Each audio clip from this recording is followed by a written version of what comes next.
the going out of the light temporarily, until it again emerges and blazes forth. More detailed elucidation will not be possible here nor advisable. It will be apparent, therefore, that it should be possible, from the standpoint of each kingdom of nature, to aid the transmuting process of all lesser atoms. This is so, even though it is not recognized. It is only when the human kingdom is reached that it is possible for an entity consciously and intelligently to do two things. First, aid in the transmutation of his own positive atomic center from the human into the spiritual. Second, assist at the transmutation A. From the lower mineral forms into the higher forms. B. From the mineral forms into the vegetable. C. From vegetable forms into the animal forms. D. From animal forms into the human, or consciously, and definitely to bring about individualization. That it is not done, as yet, is due to the danger of imparting the necessary knowledge. The adepts understand the transmuting process in the three worlds, and in the four kingdoms of nature, which make them a temporary esoteric 3 and exoteric 4. Man will eventually work with the three kingdoms, but only when brotherhood is a practice and not a concept. 3 points must now be considered in this connection. Conscious manipulation of the fires. Devas and transmutation. Sound and color in transmutation.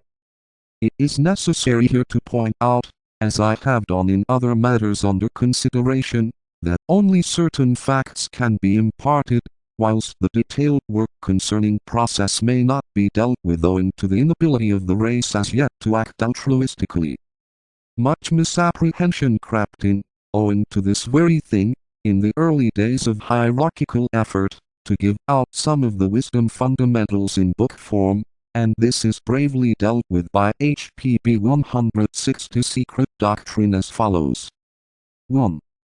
Opinion must be reserved because A. Complete explanation for initiates only. B. Only a fragmentary portion of the esoteric meaning given. C. Only adepts can speak with authority. S.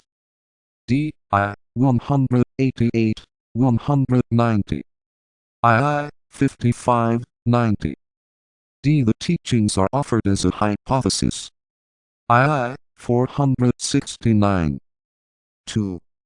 We must lose sight entirely of A. Personalities. B. Dogmatic beliefs.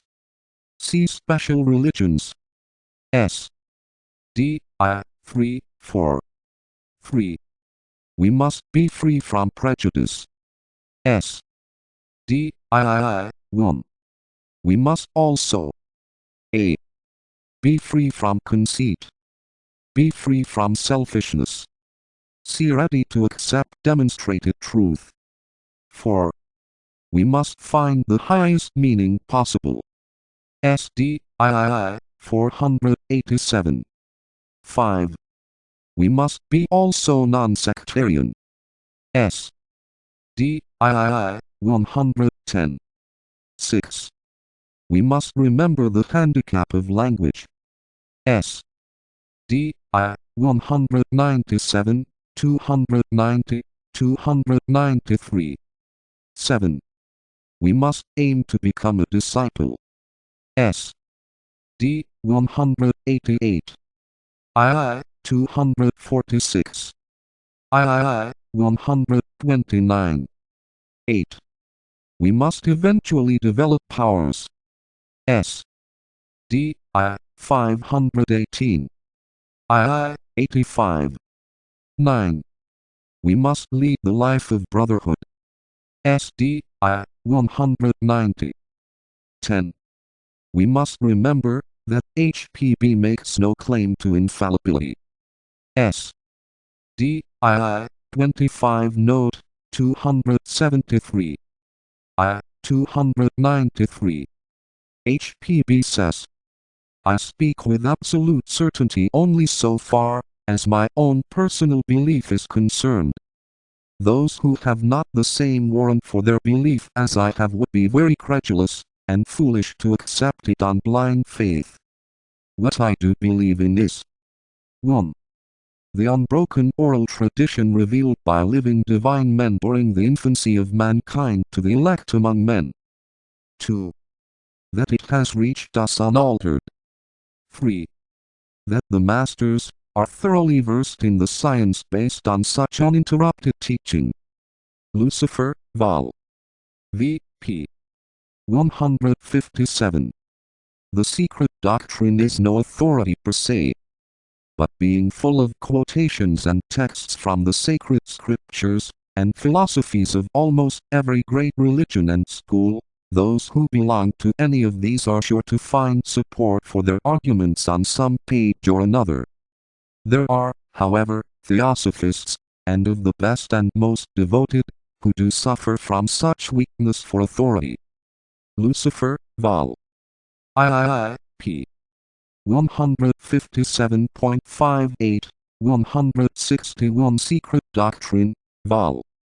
I.59 The danger still persists, and greatly handicaps the efforts of those, who working on the inner side feel that the thoughts of men should be lifted from the study of the ways of physical existence to broader concepts, wider vision, and synthetic comprehension.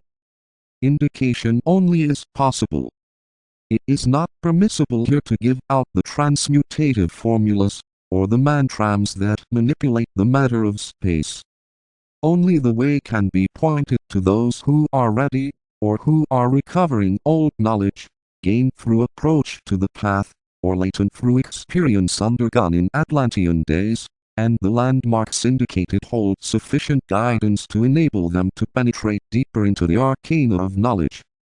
The danger consists in the very fact that the whole matter of transmutation concerns the material form, and Deva substance. Man, being not yet master even of the substance of his own sheaths, nor in vibratory control of his third aspect, incurs risk when he concentrates his attention on the not-self.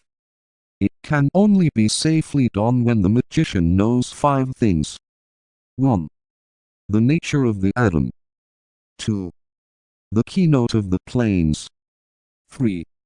The method of working from the egoic level through conscious control, knowledge of the protective sounds, and formulas, and pure altruistic endeavor. 4. The interaction of the 3 fires, the lunar words, the solar words, and later a cosmic word. 5. The secret of electrical vibration, which is only realized in an elementary way when a man knows the keynote of his own planetary logos. All this knowledge as it concerns the 3 worlds is in the hands of the masters of the wisdom, and enables them to work along the lines of energy, or force, and not with what is usually understood when the word substance is used. They work with electrical energy, concerning themselves with positive electricity, or with the energy of the positive nucleus of force within the atom, whether it is the atom of chemistry, for instance, or the human atom. They deal with the soul of things. The black magician works with the negative aspect, with the electrons, if I might so term it, with the sheath, and not with the soul. This distinction must be clearly borne in mind. It holds the clue to the non-interference of the whole brotherhood in material matters, and affairs, and their concentration upon the force aspect, upon the centers of energy. They reach the whole through the agency of the few centers in the form. With this preamble we will now take up the consideration of the conscious manipulation of the fires. It will now be apparent that the whole process of transmutation, as we can deal with it at present, concerns itself with the 2 fires which reached a high stage of perfection in the past solar system. A. The fire of an atom in its twofold aspect, internal and radiatory. B. The fires of mind. It is with these that transmutation concerns itself from the human standpoint, and the 3rd fire of spirit is not at this stage to be considered. This conscious manipulation of the fires is the prerogative of man, when he has reached a certain point in his evolution. The unconscious realization of this has led naturally to the attempts of the alchemist, to transmute in the mineral kingdom. A few of the older students right through the ages have comprehended the vastness of the endeavor, of which the transmutation of the baser metals into gold was but preliminary and a symbol, a pictorial, allegorical, concrete step.